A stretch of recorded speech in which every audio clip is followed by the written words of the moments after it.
demand growth in travel and tourism is growing at a far greater rate than capacity additions, which is driving, on a global basis, very healthy growth. Some, higher growth rates in some parts of the world than others, particularly in Asia Pacific and the Americas. In 2013, for the first time ever, there was 1 billion global travelers, inbound travelers, and expected to double over the next 20 years. And that combined with an undercapacity in most of the world. So if you look at, most of the emerging markets, the capacity for hotel rooms relative to the Western world is about 10% of what you would find in the more mature markets around the world. So very good growth driven by the macro trends from a middle class population point of view, and that driving tourist arrivals with not enough capacity to handle it, which is a very good thing for our business. So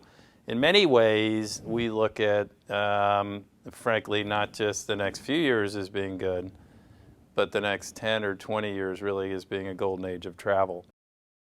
Many people for years around board tables in the hospitality business, we've been debating that, the internet hurting and people can communicate so much more easily.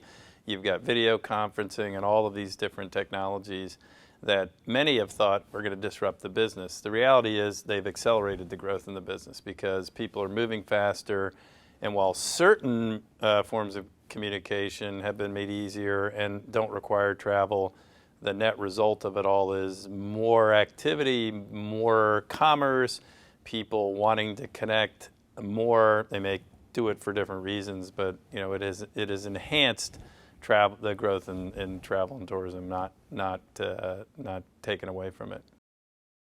In terms of running the business in a complex world, there are a lot of risks, and one of the questions people ask me is, do you have to take a lot of additional risk on in order to be successful? And the answer is I don't think so. I mean, we've been a company of pioneers. It's in the DNA of this company. Our founder, Conrad Hilton, was out around the world opening hotels in very far-flung places before anybody was doing it. He was one of the truly great sort of first international businessmen. He was opening in Africa and the Middle East and all throughout Europe and Asia Pacific, in the 50s and the 60s.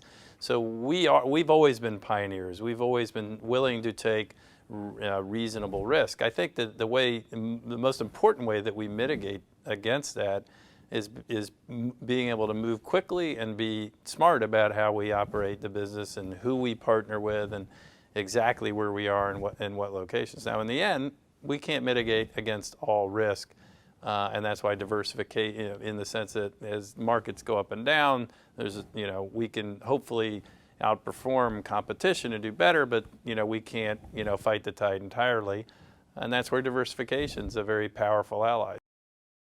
We wake up every day thinking about the competition. Most of those will continue to be our competitors. There'll be new competitors on the scene. Technology is allowing other entrants into our space and many other spaces across a broad range of industry. The sharing economy effect, which is accelerated by with the internet and technology, is something that is impacting our business. I view it as additive to our business. People have been renting rooms and renting couches and doing this for thousands of years, right? It's an old business. It hasn't been done as efficiently. And I do think those businesses that are doing that are good businesses, and they are definitely providing something that the customer wants. The reason I don't worry about it is that our analysis is it is in a way democratizing travel even more. I think we've done a great job at our scale, as have some of our competitors, to democratize travel. But I think this takes it to the next level. And what I mean by that, it is just making travel more available to people that may not have been available, and in ways it may not have been available before. In a simplistic way, I view it as it's making the pie bigger generally. It's not taking the same pie and taking a sliver out of that pie. At our core, we are a company that is partnering in almost everything we do.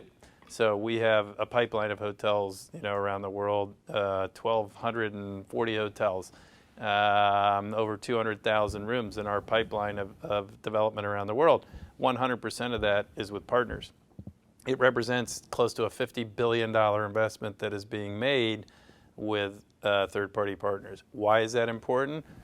In order to be able to grow and get the scale that we want and the distribution and the network effect, which is very beneficial, it requires massive amounts of capital. The other thing is local expertise. We're in 100 countries and growing, and there's a lot of local issues with trying to entitle and develop major structures in all of these various regions. It's impossible for us to have the knowledge, in every one of those regions to be able to do that in the same way that a local partner might. There are a couple other really important areas that we partner.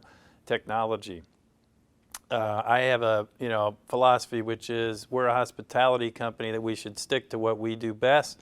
I think the streets are littered with companies that sort of go afield of their core competencies and end up ultimately damaging the performance. I view us as technology strategists that are trying to figure out how to connect what's going on in the world of technology to the hospitality business. What do we bring to the table? A lot of knowledge in the hospitality business, but I don't want anybody in our organization to be confused and think we're a technology company in the traditional sense. We're a business of people serving people. There are always going to be people to serve you in our hotels, and it is a human business that involves a lot of human interaction, and we don't want to take that out. What we want to do is take the elements that are simpler and where we can be more efficient, and we want to make those very easy and comfortable and fun for people, to allow for the people in the hotels to really interact in a way that is more driving a customized experience while people are staying with us. So we've made huge investments in this. We're rolling these things out across the world, and I believe these will revolutionize in our business the way we interact with customers. We sort of surveyed the premises, and looked at all of our back-end systems. They were not up to par. Okay, so we had to rebuild them in order to be able to operate the company the way we wanted to. And in so doing, we were able to create a platform that also allowed us to innovate at scale in ways that we wouldn't have been able to. Now, query, if you didn't have to rebuild all the back-end systems, would what we're doing now be as easy? The answer is no, because we had the necessity. We had to sort of blow up all the infrastructure and start over. Now we skipped a couple generations. We're in a good place.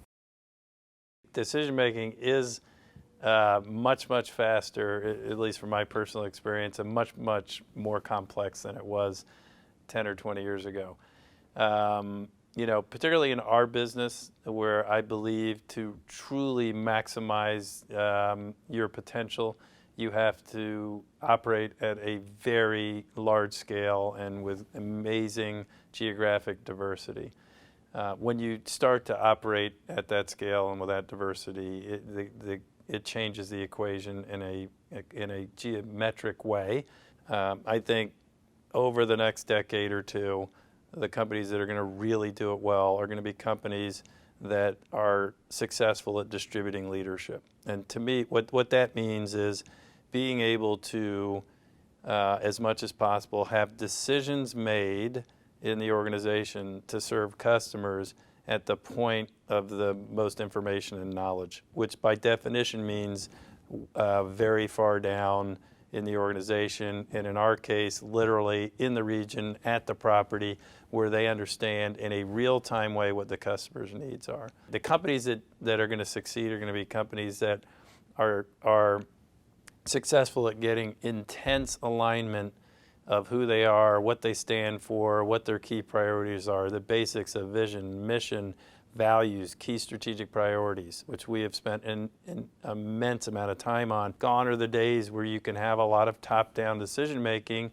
in a business that is as far-flung as ours or any other global business. We have to distribute leadership down, but we've got to do it within a framework.